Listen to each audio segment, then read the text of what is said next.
Hermanos, por diversas razones, yo tomé la decisión de cambiar mi plan de predicación en la mañana. Y les pido por favor que vayan conmigo al Evangelio de Lucas. Lucas capítulo 14. Lucas capítulo 14, y vamos a leer a partir del versículo 15. Dice así la palabra de Dios. Oyendo esto, uno de los que estaban sentados con él a la mesa le dijo: bienaventurado el que coma pan en el reino de Dios. Entonces Jesús le dijo: un hombre hizo una gran cena y convidó a muchos.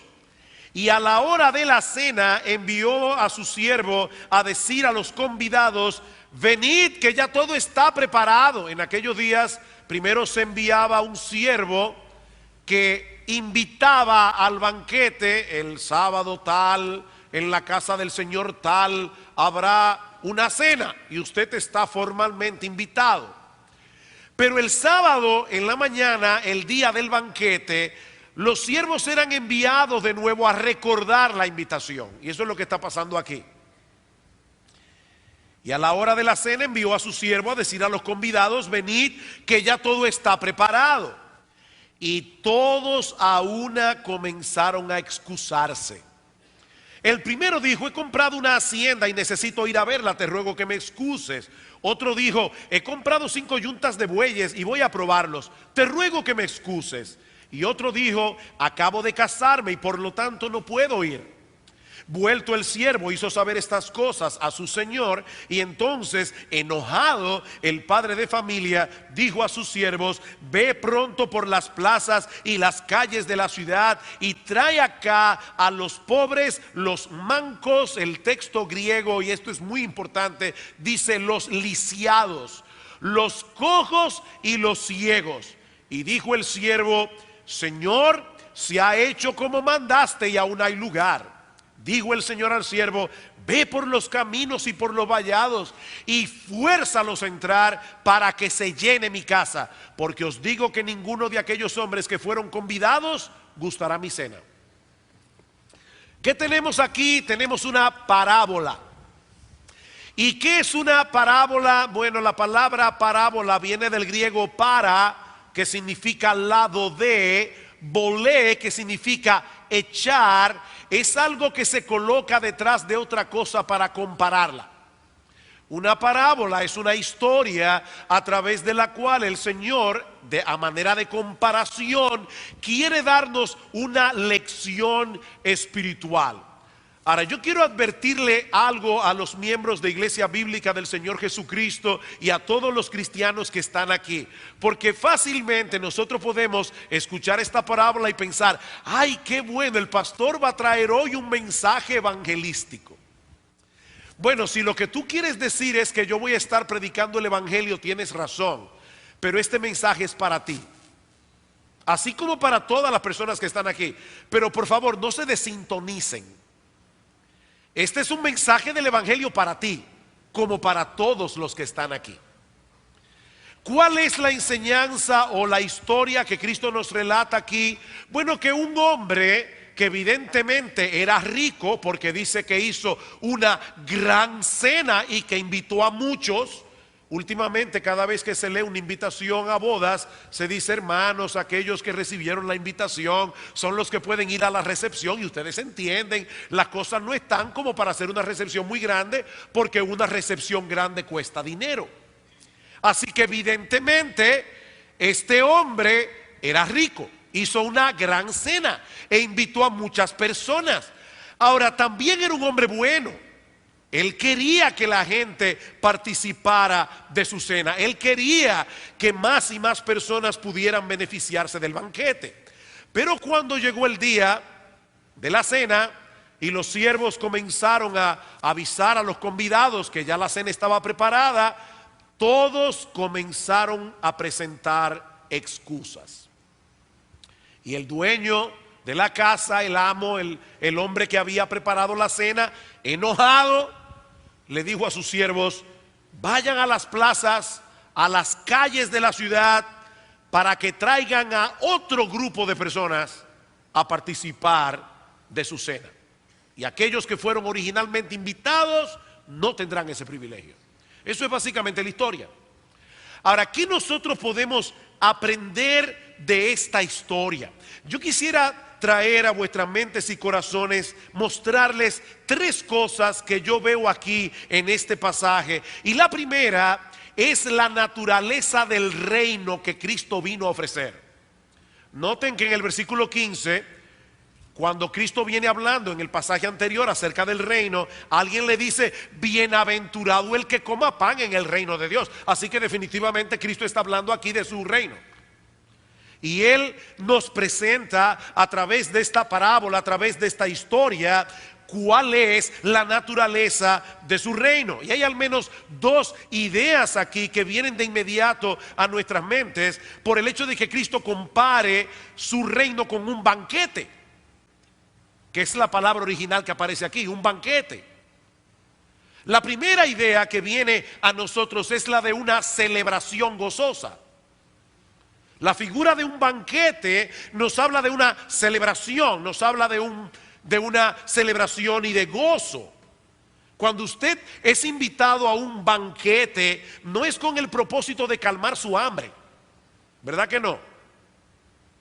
Ese tipo de celebraciones, ese tipo de banquetes nos habla de gozo, nos habla de fiesta. Allí se comparte alegremente con los demás invitados. Las comidas que se sirven suelen ser muy deliciosas. Bueno, hermanos, esa es la imagen que Cristo quiere poner en nuestras mentes al pensar en el reino de Dios. Un banquete, una fiesta, una celebración. El salmista David lo describe de esta manera: cuán preciosa, oh Dios, es tu misericordia. Por eso los hijos de los hombres se amparan bajo la sombra de tus alas. Y escuchen otra vez la idea del banquete: serán completamente saciados de la grosura de tu casa. Tú los abrevarás con el torrente de tus delicias. No un chorrito, el torrente de tus delicias, porque contigo está el manantial de la vida, en tu luz veremos la luz. Mi hermano, ¿cómo tú te imaginas la vida en el cielo? ¿Cómo tú te imaginas la vida en el reino de Dios? Por eso es que este hombre que dio inicio a la parábola, o dio pie a la parábola, dice: bienaventurado el que coma pan en el reino de Dios. Bienaventurado el que pueda participar de esa fiesta. En otro lugar el Señor compara el reino de Dios con una fiesta de bodas. En Mateo 25, en la parábola de los talentos, dos veces Cristo se refiere al reino como el gozo de tu Señor. Wow, qué hermosa frase. Entra en el gozo de tu Señor. El reino de Dios es un lugar de gozo, es un lugar de alegría. Dice Cristo: yo he venido para que tengan vida y para que la tengan en abundancia. Si yo sé que hay cristianos que parece que están medio vivos o medio muertos, no sé exactamente cómo describirlos, pero no es por culpa del cristianismo, es por culpa de su cristianismo, porque ellos no están disfrutando a Cristo y la salvación que hay en Cristo como deberían hacerlo. Muchas personas no pueden imaginarse el reino de los cielos como un lugar lleno de gozo y de alegría. No pueden. Y por eso mismo la idea de ir al cielo no les apela, para nada. Como hemos dicho otras veces, hay personas que se imaginan el cielo como un culto interminable, en el que tenemos que estar sentados quietecitos por los siglos de los siglos. Bueno, honestamente yo no estoy muy seguro de que yo quisiera estar en un sitio así. Quizá en cuerpo glorificado, pero no es la idea que yo tengo del cielo. Mis hermanos, esa no es la imagen que la Biblia nos da del cielo. El cielo será una fiesta. Será un lugar donde el gozo y la alegría no tendrán fin. Y yo creo que por eso es que necesitamos un cuerpo glorificado. ¿A usted no le ha pasado que ha estado en una situación donde hay tanta felicidad que después le duele la cabeza? A mí me ha pasado. Este cuerpo no aguanta eso. No aguanta tanta felicidad, no aguanta tanto gozo. De hecho, a mí me pasa que si me río mucho me duele hasta la mandíbula. Y el cielo es un lugar de eterna felicidad, es un lugar de eterno gozo, es un lugar de eterna alegría. Hermanos, allí disfrutaremos de una comunión ininterrumpida con Dios por los siglos de los siglos. Allí llevaremos a cabo los anhelos legítimos del corazón. Yo estoy completamente seguro que aquí todos ustedes son algo frustrado. Un poeta frustrado, un pintor frustrado, un músico frustrado, un escritor frustrado, un cantante frustrado. Tal vez usted tiene muchísimas frustraciones. Yo tengo varias. Me hubiera encantado ser músico. Me hubiera encantado ser director de orquesta. Pero ni soy músico ni soy director de orquesta. Yo tengo planes para cuando llegue al cielo. Pienso estudiar música en el cielo. Y hasta tengo el maestro y todo. Le voy a pedir a Johann Sebastian Bach que me enseñe.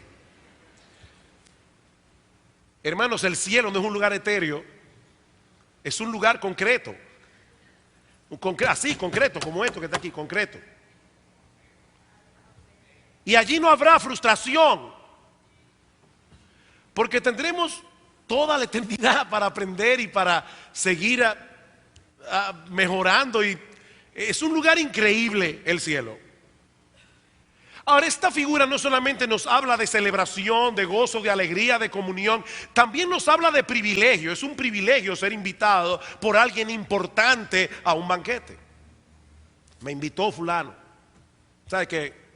Él y yo somos amigos, nos conocemos y él me dijo por favor que estuviera en su fiesta.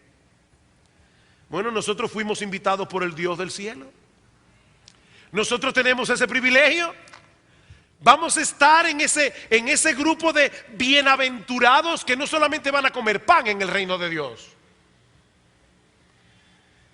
Sin embargo, cuando llegó la invitación, todos sin excepción la rechazaron. Y eso es lo segundo que yo quiero mostrar en este pasaje. Primero, la naturaleza del reino, pero en segundo lugar, el rechazo de la invitación. El rechazo de la invitación. Y cuidado, hermanos, porque al leer esta parábola, rápidamente podemos llegar a la conclusión de que 3 personas rechazaron. Y eso no es lo que el texto dice. El texto dice que todos la rechazaron. Y Cristo da 3 ejemplos del tipo de excusas que pusieron. Pero lean el versículo 16. Entonces Jesús le dijo: un hombre hizo una gran cena, convidó a muchos, y a la hora de la cena envió a su siervo a decir a los convidados: venid que ya todo está preparado. Y todos a una comenzaron a excusarse. No fueron 3 que se excusaron, nadie fue. Hermano, ¿ustedes se imaginan eso? Un banquete todo preparado. Este hombre hizo un esfuerzo, hizo una inversión para alegría, para el deleite de sus convidados. Y todos comenzaron a decir: yo no puedo ir. ¿Y qué excusas? Versículo 18. El primero dijo: he comprado una hacienda y necesito ir a verla. Te ruego que me excuses. Perdón. ¿A qué hora es la cena? De noche. ¿Y a qué tú vas a ir a un campo de noche? Además, tú vas a inspeccionar el campo y tú no lo inspeccionaste antes para comprarlo. ¿Y qué excusa es esa? Versículo 19. Otro dijo, fíjense que son tipos de excusas. Otro dijo: he comprado 5 yuntas de bueyes y voy a probarla de noche. Otra vez, tú vas a probar 5 yuntas de bueyes de noche. Aparte de que, otra vez, tú no las probaste antes de comprarlas. Versículo 20. Otro dijo, acabo de casarme y por lo tanto no puedo ir. Oh, pero si te acabas de casar, es a un banquete que te están invitando, no es una funeraria. Trae a tu esposa. ¿Qué mejor lugar para celebrar que te acabas de casar? Ir al banquete que este hombre te está invitando. Trae a tu mujer. ¿Cuál es el problema? Hermanos, evidentemente, lo que Cristo nos está presentando aquí es la ridiculez de las excusas de los hombres. Eso es lo que el Señor está presentando. Y es lo mismo que pasa en el día de hoy. Uno predica el Evangelio. Por eso yo titulé este mensaje: excusas, excusas, excusas. Uno predica el Evangelio, le habla al pecador acerca de la salvación que hay en Cristo, y de inmediato comienzan las excusas. Los cristianos son todos unos hipócritas. Bueno, en primer lugar, ¿cómo tú sabes que todos los cristianos son unos hipócritas? Porque la Biblia dice que nadie puede ver el corazón. Que en la iglesia hay hipócritas, yo estoy completamente de acuerdo contigo. Ahora, que todos los cristianos son hipócritas. Ahora, vamos a suponer por un momento que todos los cristianos, por lo menos de iglesia bíblica del Señor Jesucristo, todos seamos unos hipócritas. Bueno, mi amigo, Cristo no era un hipócrita, y es Cristo el que te está invitando, no soy yo, no es la iglesia.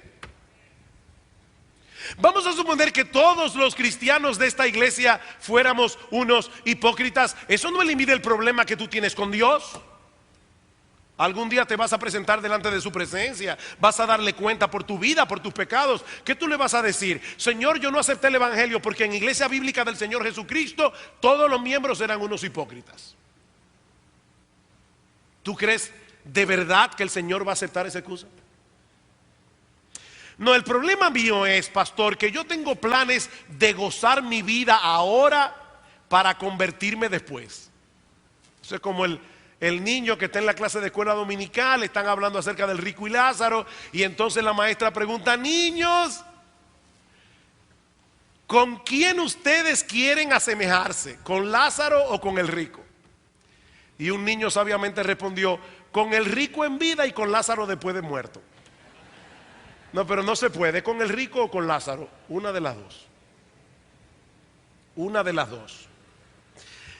Déjame decirte algo, si esa es tu excusa, tú no sabes si tú podrás convertirte luego.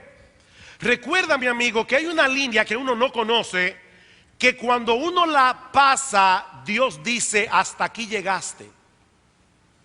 Ya no habrá más oportunidad para ti. Y nosotros no sabemos dónde está esa línea. Ahora, por otra parte, déjame decirte otra cosa. ¿Tú crees de verdad que tú estás gozando tu vida? No, tú estás en una cárcel, engañado, hipnotizado, y te están haciendo creer que tú estás en un resort para tenerte atrapado allí hasta que ya no haya esperanza para ti. No, nadie puede disfrutar la vida sin Cristo. Eso es imposible. Pastor, mire que a mí me da temor de que si yo me convierto, mis amigos se alejarán de mí. Bueno, si tus amigos se alejan de ti, entonces no eran tus amigos. No eran tan buenos después de todo. Pero por otra parte, ¿qué sucederá cuando tengas que enfrentar la justicia de Dios? Porque tus amigos no van a estar allí para ayudarte. Por eso es que Cristo dice en Mateo capítulo 10 versículo 28: no le teman a los que pueden matar el cuerpo, mas el alma no pueden matar. Temed más bien a aquel que puede destruir tu cuerpo y tu alma en el infierno. Y en Apocalipsis capítulo 21 versículo 8, hablando del infierno, dice: mas los cobardes e incrédulos, los abominables y homicidas, los fornicarios y hechiceros, los idólatras y todos los mentirosos tendrán su parte en el lago que arde con fuego y azufre, que es la muerte segunda. Y los primeros de la lista son los cobardes. Los cobardes e incrédulos. Pastor, ¿y si yo no soy uno de los elegidos? Wow, qué teológica la excusa. Esta es la mejor excusa de todas. Pastor, mire, tal vez yo no soy de los escogidos. El problema es que nadie sabrá si es uno de los escogidos hasta que venga Cristo. Y lo segundo es que Cristo mismo dice que nadie que venga a Él será rechazado. Así que tú no tienes que saber primero si fuiste elegido para venir, porque Cristo mismo te está diciendo: ven, que cuando vengas no serás rechazado. Nadie va a saber si fue elegido o no hasta que venga y se arrepienta y se convierta y entre por la puerta estrecha de la salvación. Y entonces del otro lado verá un letrero que dice: tú fuiste escogido desde antes de la fundación del mundo. Pero tienes que entrar y la puerta está abierta. Créeme que cuando vayas a la puerta estrecha, nadie va a estar con una lista diciendo: no, tu nombre no está aquí, lo lamento mucho. El que a mí viene, yo no lo echo fuera. Cristo hizo esa promesa. Además de que todos tienen la obligación de venir. Pablo dijo en su discurso de Atenas, Hechos 17:30, ahora Dios manda a todos los hombres en todo lugar que se arrepientan. De manera que ninguna excusa es aceptable delante del Señor. Esa es la enseñanza de esta parábola, versículo 21. Vuelto el siervo, hizo saber estas cosas a su Señor, y entonces enojado el padre de familia. Enojado, él no aceptó la excusa. En el día del juicio, todos los que se excusaron verán cuán grande fue su error cuando se encuentren fuera del banquete. En Mateo capítulo 22, versículo 13, dice: allí será el lloro y el crujir de dientes. O sea, el problema aquí no es simplemente: bueno, está bien, no participo del banquete. No, es que no participar del banquete significa ser condenado en el infierno. No hay otra opción. No hay más lugares. ¿Es el banquete o el infierno? El banquete o el infierno. Pero la historia no concluye allí. Y yo espero, mis hermanos, yo le pido al Señor de corazón que envíe su Espíritu Santo para que los cristianos que están en este lugar, en esta parte de la historia, no armen un desorden, pero tengan deseo de brincar de sus sillas. ¿Ok? Versículo 21. Vuelto el siervo, hizo saber estas cosas a su señor. Entonces, enojado, el padre de familia dijo a su siervo: ve pronto por las plazas y las calles de la ciudad y trae a los pobres, a los lisiados, a los cojos, a los ciegos. Y dijo el siervo: Señor, se ha hecho como mandaste y aún al lugar. Dijo el Señor al siervo: ve por los caminos y por los vallados y fuérzalos a entrar para que se llene mi casa. Hermanos, noten algo importante. Los siervos no fueron enviados a invitar otras personas. No sé si se dieron cuenta en el pasaje. Ellos fueron enviados a traerlos. Dice en el versículo 21: ve pronto por las calles, etcétera, y trae acá a los cojos, a los lisiados, a los pobres, a los ciegos. Tráelos. Y cuando el siervo le dice: Señor, todavía hay lugar, fuérzalos a entrar. Fuérzalos a entrar. De hecho, mis hermanos, ninguna de las personas que estos siervos trajo al banquete podían venir por sí mismas. Los pobres. En aquella cultura, un pobre nunca se sentiría bienvenido en la casa de un hombre rico. Más aún, probablemente no iba a tomar en serio la invitación porque no se lo iba a creer. Y los demás, los lisiados, no podían caminar. Los cojos, los ciegos, ¿cómo llegaron al banquete? ¿Cómo llegaron al banquete? Hermanos, no era suficiente que los siervos del hombre rico llamaran a estas personas a participar del banquete, porque de haberse limitado a invitarlos, ¿saben qué? Ellos tampoco habrían ido. había que traerlos personalmente. Mis hermanos, ¿qué es lo que el Señor nos está enseñando aquí? Lo mismo que enseñó en otra ocasión a los judíos en el capítulo 5 del Evangelio de Juan. Juan capítulo 5, versículo 40. Luego de haber dicho, escudriñad las escrituras porque a vosotros os parece que en ellas tenéis la vida eterna y ellas son las que dan testimonio de mí, dice el Señor, y no queréis venir a mí para que tengáis vida. ¿Cuál es el problema? ¿Por qué todas esas excusas? Porque el hombre no quiere venir a Cristo. Pero ¿por qué el hombre no quiere venir a Cristo? Porque está muerto.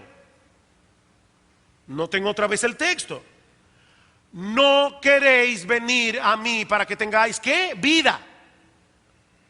Nadie tiene vida a menos que venga a Cristo. Pero no quiere venir a Cristo porque no tiene vida. Qué paradójico. Todos los hombres sin Cristo están muertos. El Señor fue muy claro en el huerto del Edén cuando le dijo a Adán y Eva: de todo árbol del huerto podrás comer, mas del árbol de la ciencia del bien y del mal no comerás, porque el día que de él comieres ciertamente morirás. Y el texto hebreo dice: muriendo morirás. ¿Murieron físicamente Adán y Eva ese día? No, pero murieron en varios sentidos. En primer lugar, murieron legalmente. Murieron legalmente en el mismo instante en que Adán y Eva comieron del fruto prohibido. En ese mismo momento fueron condenados a muerte, con una sentencia pendiente. Aquí en este país no hay condena de muerte, lamentablemente, no hay pena capital. Pero saben que en esos países donde hay pena capital, cuando una persona ya es condenada por un juez, inmediatamente se pronuncia la sentencia. Ese individuo es un muerto en vida. Él no puede votar, él no puede heredar, él no puede firmar ningún papel legal. Ante los ojos del Estado ya él está muerto. Y lo que la Biblia dice es que el pecador ya está muerto. El pecador ya tiene una sentencia de muerte sobre él. Por eso es que dice en Juan capítulo 3, versículo 18: el que en él cree no es condenado, pero el que no cree ya ha sido condenado, porque no ha creído en el nombre del unigénito Hijo de Dios. No es que va a ser condenado, es que ya ha sido condenado. Así que el pecador está muerto legalmente delante de Dios, no tiene derechos. Es una persona que está físicamente viva, pero esperando su sentencia. Pero en segundo lugar, el hombre también está muerto espiritualmente. Espiritualmente, en el momento que Adán y Eva pecaron, su mente, su voluntad, sus afectos quedaron imposibilitados de tornarse a Dios naturalmente. El hombre natural, 1 Corintios capítulo 2 versículo 14, no recibe las cosas que son del Espíritu de Dios, no las puede entender. El hombre por sí mismo no se va a inclinar hacia Dios. Y por último, el hombre también tiene sobre su cabeza una muerte eterna, porque será condenado eternamente en el infierno a estar separado de Dios por los siglos de los siglos. El pecador está muerto, y un muerto no puede aceptar la invitación a un banquete. Alguien puede pensar que si esa es la condición del pecador, entonces nosotros somos criaturas inocentes en manos de un Dios cruel que nos está pidiendo que hagamos algo que Él sabe de antemano que nosotros no podemos hacer. Eso es lo que parece, ¿verdad? Oye, pero qué Dios más cruel. O sea, Dios le está diciendo al pecador: vengan y disfruten del banquete, cuando Él sabe de antemano que Él está en el cementerio hablándole a un grupo de muertos que no pueden aceptar su invitación. ¿Y qué Dios es ese? Lo que pasa es que la impotencia de la que estamos hablando aquí es una impotencia muy particular. Yo lo he dicho otras veces, si yo le pido a un niño de 5 años que salte una verja de 2 metros, o de lo contrario yo lo voy a castigar severamente, yo estaría siendo cruel, porque ese niño no tiene la capacidad física de dar ese salto. Eso es cruel. Pero ese no es el tipo de impotencia de la que estamos hablando aquí. Déjenme ilustrárselo de esta manera. Imagínense, lo que voy a decir es cruel,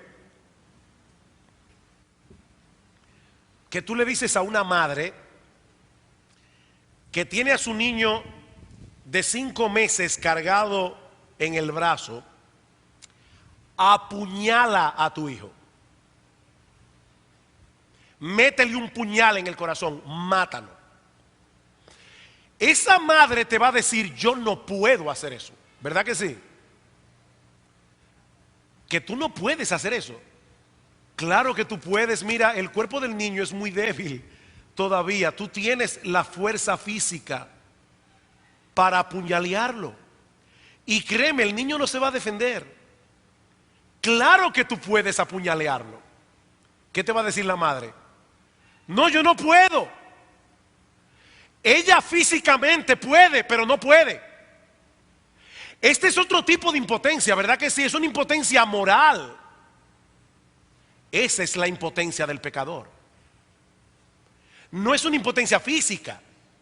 Es la impotencia del individuo que me odia con todas las fuerzas de su corazón. Un individuo que quiere verme muerto, y yo voy a su casa y le digo: por favor, me estoy muriendo de hambre, dame un plato de comida. Y él me dice: yo no te lo puedo dar porque te odio con cada fibra de mi ser.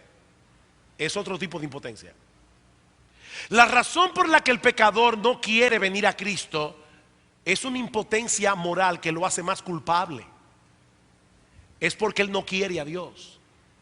Es porque él quiere seguir en su pecado. Es porque él no ama a Jesús. De manera que si alguien va a aceptar la invitación del banquete, Dios tiene que hacer algo primero. Dios tiene que cambiar su naturaleza. Dios tiene que tornar su voluntad. Por eso es que dice en Filipenses capítulo 2, versículo 12 al 13, que Dios es el que en vosotros produce el querer como el hacer por su buena voluntad. Dios tiene que hacer algo primero. Dios no nos fuerza desde afuera para que entremos en su banquete. Dios nos transforma desde dentro, cambiando nuestra naturaleza, libertándonos de la esclavitud del pecado. Pero ¿saben para qué? Para hacernos más libres. ¿Quién es más libre? ¿Un adicto a las drogas o alguien que ha sido librado de su adicción? ¿Quién es más libre? Bueno, lo que hace Dios es que nos libra de nuestra adicción al pecado. Y cuando Dios hace esa obra interna en la naturaleza, el pecador libremente acepta a Cristo y acepta la invitación. Es de esa manera que nosotros somos llevados al banquete.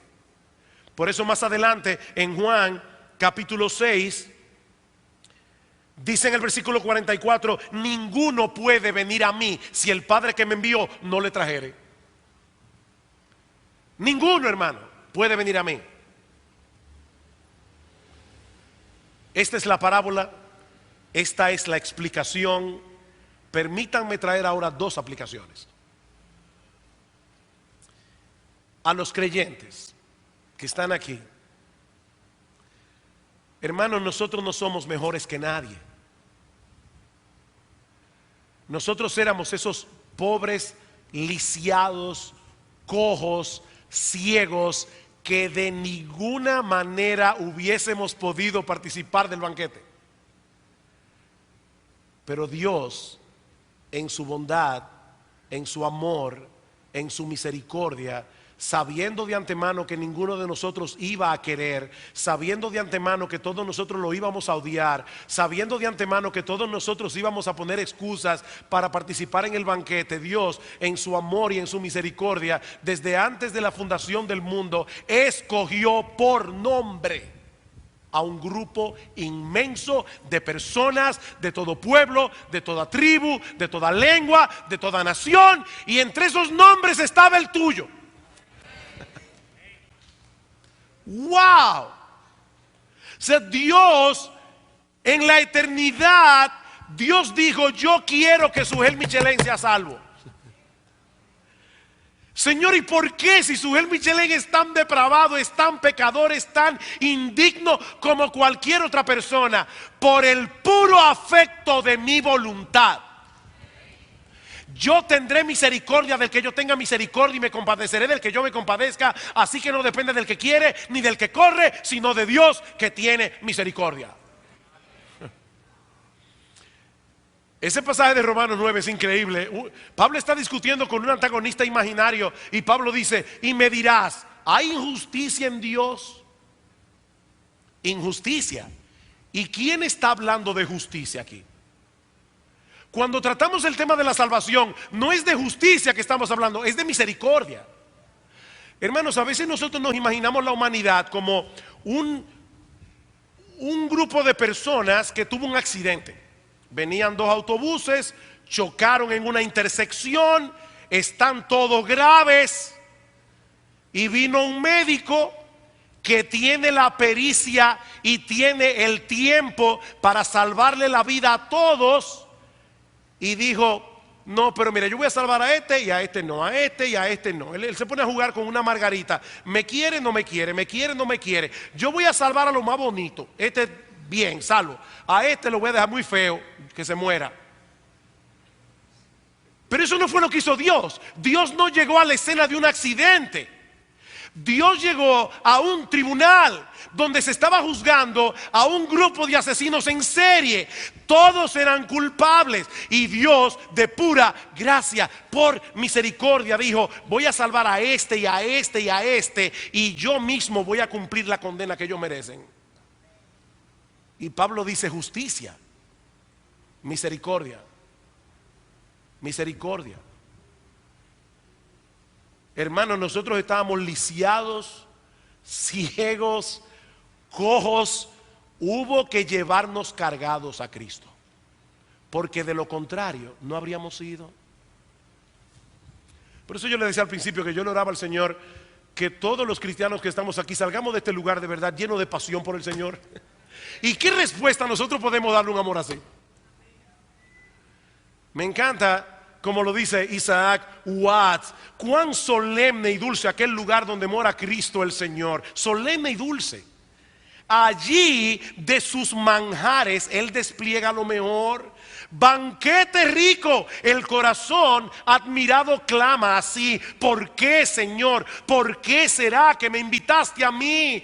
¿Por qué me hiciste oír tu voz y entrar y ver tu bondad? Pues miles de hambre mueren ya rehusando tu verdad. Y aquí está la estrofa que me encanta de este himno: pues el mismo amor que el manjar sirvió, dulcemente a entrar me llevó. Si no, en mi pecado aún habría estado yo. ¡Qué amor! Miren, mis hermanos, el amor, para que sea amor, tiene que ser incondicional. El amor que es condicional dejó de ser amor para convertirse en un negocio. El amor de Dios es incondicional. Él dijo: yo te voy a amar aunque yo sé que tú no me vas a amar, pero te voy a amar lo suficiente como para hacer que tu corazón me ame. Voy a cambiar tu naturaleza para que me escojas libremente. Te voy a librar de la adicción del pecado para que vengas al banquete. Mira, mi hermano, yo no sé por lo que tú estás pasando en este momento, pero a nosotros al final nos espera un banquete. Y nosotros podemos desde ahora comenzar a disfrutar de ese banquete por la fe. Ahora, si tú estás aquí sin Cristo, nosotros hemos visto ya que el pecador es culpable por no querer venir. Es una impotencia culpable. Pero esa no es toda la historia. Noten una vez más el texto de Juan 5:40. No queréis venir a mí para que tengáis vida. Todo aquel que viene a Cristo vivirá. Yo sé que esto parece una contradicción. El pecador no quiere ni puede venir porque está muerto, pero aún así se le invita a venir para que tenga vida. ¿Cómo es eso? Muy simple. Digo, simple de decir, simple no es. Hermanos, déjenme hacerles una pregunta. Cuando Lázaro estaba en su tumba, ¿Lázaro podía escuchar la voz de Jesús? No, él estaba muerto.